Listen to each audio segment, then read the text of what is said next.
Exam शास्त्र channel पर आप सभी का हार्दिक स्वागत है। कल हमने आपको बताया था व्याकरण। व्याकरण शब्द बना कैसे? बताया था वी धन आ धन कर्ण से मिलकर के बना है और जिसका शाब्दिक अर्थ है जानना या समझना, यानी जिसके द्वारा या जिसमें शब्दों को भली भांति समझकर उसको समझाया जा सके, वही हमारा व्याकरण है।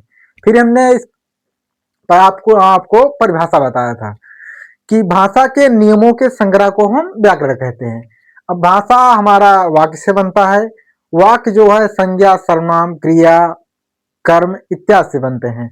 तो जो हमारी क्रिया हो कर्ता के अनुसार हो, तो इन सब के लिए जो नियम बनाए गए हैं, उन्हीं नियमों के संग्रह को हम व्याकरण कहते हैं। इसके बाद हम आपको बताए थे कि हिंदी भाषा के जो पाणिनि हैं वो हमारे आचार्य किशोरदास वाजपेयी जी हैं, और हिंदी व्याकरण के जो पाणिनि हैं वो हमारे कामता प्रसाद गुरु जी हैं। और इसके बाद बताए थे भाषा। भाषा शब्द सर्वप्रथम भाषा शब्द का सर्वप्रथम उल्लेख जो है हमारा वो ऋग्वेद में मिलता है, और भाषा शब्द हमारा संस्कृत के भाष धातु से बना है, जिसका अर्थ है बोलना या कहना। हमने इसके परिभाषा आपको बताया था कि भाषा वह साधन है, वह माध्यम है जिसके द्वारा मनुष्य अपने भावों और विचारों और भावनाओं को व्यक्त करता है, वही हमारा भाषा है। इसके बाद हम आपको भाषा के अंग बताए थे। भाषा के हमने तीन तीन अंग बताए थे। पहला था हमारा वर्ड। जब वर्ड वर्ड मिलता है तो शब्द बनता है, और शब्द शब्द मिलता है तो हमारा वाक्य बनता है।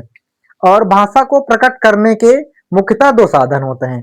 पहला जो हम बताए थे लिखित, दूसरा बताए थे मौखिक, और तीसरा बताए थे सांकेतिक। जो हमारे मुख्य जो हैं वो हमारे मौखिक और लिखित हैं, और तीसरा जो है वो सांकेतिक है। आज हम आपको बताएंगे ध्वनि के बारे में। ध्वनि को हम स्वनिम भी कहते हैं। तो आइए जान लेते हैं ध्वनि। ध्वनि को हम स्वनिम भी कहते हैं। जो भाषा की सबसे छोटी इकाई है, भाषा की सबसे छोटी इकाई, जो भाषा की सबसे छोटी इकाई है वो हमारा ध्वनि है। अब भाषा की सबसे छोटी इकाई ध्वनि को ही क्यों माना गया? इसलिए माना गया क्योंकि ध्वनि से ही शब्द की कल्पना होती है। ध्वनि से ही शब्द की कल्पना होता है और शब्द से ही वाक्य बनता है।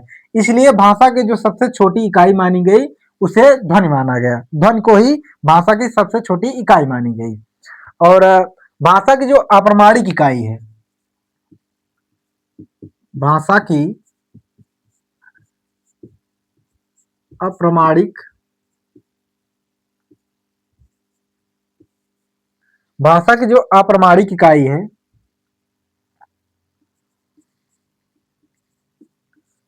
वो हमारा ध्वनि है। ध्वनि। अब अप्रमाणिक क्यों कहा गया? अप्रमाणिक इसलिए कहा गया क्योंकि कभी कभी हम ध्वनि बोलते कुछ और हैं और सुनाई कुछ और देता है, इसलिए ध्वनि को अप्रमाणिक माना गया। कभी कभी हम आपको कुछ कहें और सुनाई कुछ और देता है, इसलिए ध्वनि को हम अप्रमाणिक भी कहते हैं। और भाषा की जो अदृश्य इकाई है, भाषा की अदृश्य इकाई को, भाषा की जो अदृश्य इकाई है उसे भी हम ध्वनि कहते हैं। अदृश्य इकाई क्यों कहा गया? इसलिए कहा गया कि हम जब आपसे कहें कि क ख, तो आपको सुनाई दिया, दिखाई नहीं दिया, इसलिए ध्वनि ध्वनि जो है वो भाषा की अदृश्य इकाई है। अब थोड़ा दो एक और जान लेते हैं। भाषा की जो सबसे छोटी इकाई है, भाषा की सबसे छोटी इकाई,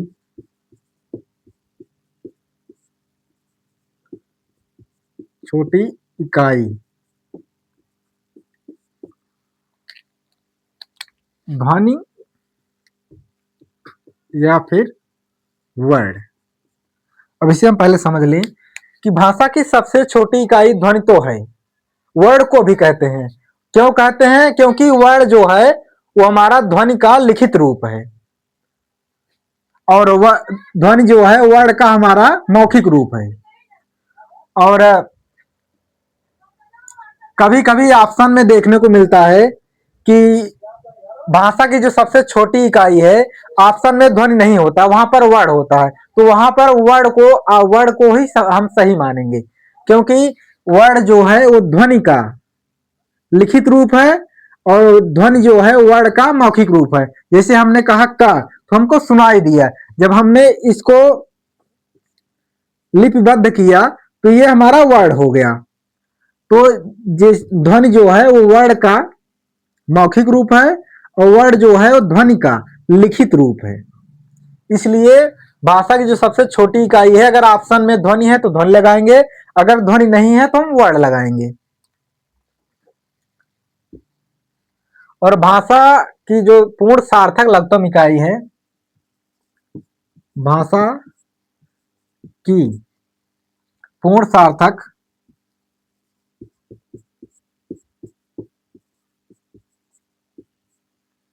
लघुत्तम इकाई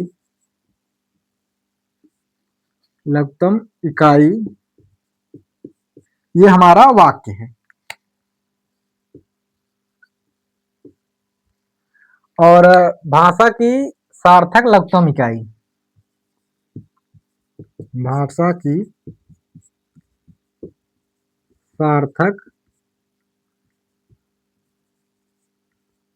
लघुत्तम इकाई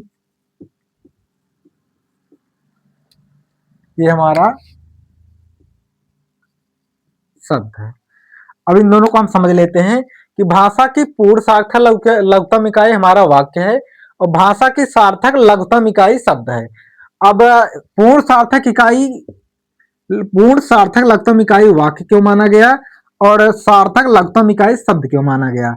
शब्द जो है हमारा वो एक निश्चित अर्थ देता है। जैसे हमने आपसे कहा कि आम, तो हमें एक निश्चित अर्थ मिला, या फिर कहा घर, या फिर कहा मकान, तो एक निश्चित अर्थ मिलता है। वाक्य जो है हमारा एक पूर्ण भाव देता है, वाक्य में एक संदेश छिपा होता है। कोई भी जैसे हम वाक्य बोलते हैं तो उसमें एक भाव छिपा होता है, वो उसमें पूर्ण भाव निहित होता है, और वाक्य जो है सिर्फ एक निश्चित अर्थ देता है। इसलिए जो भाषा की पूर्ण सार्थक लघुत्तम इकाई है वो हमारा वाक्य है। पूर्ण सार्थक मतलब पूर्ण रूप से ये सार्थक है, और ये जो वाक्य है हमारा सार्थक लघुत्तम इकाई, मतलब ये शब्द जो है वो एक निश्चित अर्थ देता है, और वाक्य जो है वो किसी भाव का नेतृत्व करता है, मतलब उसमें एक भाव पूर्ण भाव निहित होता है। जैसे कोई भी संदेश निहित होता है, हमने कहा कि वह जा रहा है, तो उसमें एक भाव निहित है, वो पूरा बता रहा है कि वह जा रहा है, उसके बारे में पूरा विस्तार है। लेकिन अगर हम कहे कि आम, तो सिर्फ एक भाव निहित हो, उससे एक निश्चित भाव निहित हो रहा, बताओ वो उससे एक निश्चित भाव का बोध हो रहा है। आज हम पढ़ रहे हैं ध्वनि। ध्वनि को हम स्वनिम भी कहते हैं। भाषा की जो सबसे छोटी इकाई है वो ध्वनि है। ध्वनि इसलिए मानी गई क्योंकि ध्वनि से ही शब्द की कल्पना हो, वाक्य की कल्पना होती है, ध्वनि से ही शब्द बनते हैं। और अप्रमाणिक इकाई है क्योंकि कभी कभी हमें सुनने में बोलेंगे कुछ और सुनाई कुछ और देता है, सुनने में भ्रम हो जाता है, इसलिए ये अप्रमाणिक इकाई है। और अदृश्य इकाई इसलिए है क्योंकि यह ध्वनि जो है हमें सुनाई देती है, दिखाई नहीं देती, इसलिए ध्वनि को अदृश्य इकाई कहा गया। और भाषा की जो सबसे छोटी इकाई ध्वनि है, या फिर वर्ण को भी माना जाता है। इसलिए माना जाता है कि वर्ण जो है वह ध्वनि का लिखित रूप है, और ध्वनि जो है वर्ण का मौखिक रूप है। जैसे हमने कहा कि क, तो का वो ध्वनि है, जब इसे हमने लिपिबद्ध किया, लिखा, तो ये हमारा वर्ड हो गया। इसलिए अगर ऑप्शन में ध्वनि हो तो हम ध्वनि मारेंगे, या फिर ऑप्शन में वर्ड हो तो वर्ड को वरीयता देंगे। और इसके बाद हम आपको बताया कि भाषा की जो पूर्ण सार्थक लघुत्तम इकाई है वाक्य है। वाक्य इसलिए है कि वाक्य में एक भाव निहित होता है, इसमें पूरा भाव निहित होता है, या फिर एक संदेश होता है। और भाषा का जो सार्थक लघुत्तम इकाई है वो हमारा शब्द है। शब्द इसलिए है कि यह एक निश्चित अर्थ का बोध कराता है, पूर्ण भाव नहीं देता। अगर आपको समझने में कहीं भी कोई दिक्कत हो तो आप कमेंट बॉक्स में कमेंट करिए, और कल आपको हम वर्णमाला से शुरू करेंगे। अब तक हम आपको बताए कि व्याकरण शब्द बना कैसे, भाषा में भाषा बता दी, आज हम ध्वनि बताए हैं। कल आपको हम बताएंगे वर्णमाला की परिभाषा, वर्ण के बारे में बताएंगे, अक्षर के बारे में बताएंगे, इसके बाद बताएंगे स्वर क्या है, व्यंजन क्या है, और अल्पप्राण क्या है, महाप्राण क्या है, अघोष क्या है, घोष क्या है। इसके बारे में आप लोगों को हम एक एक क्लास में आपसे हम चर्चा करेंगे। आप एग्जाम शास्त्र चैनल को लाइक करिए, शेयर करिए, सब्सक्राइब करिए, और इसी के साथ धन्यवाद।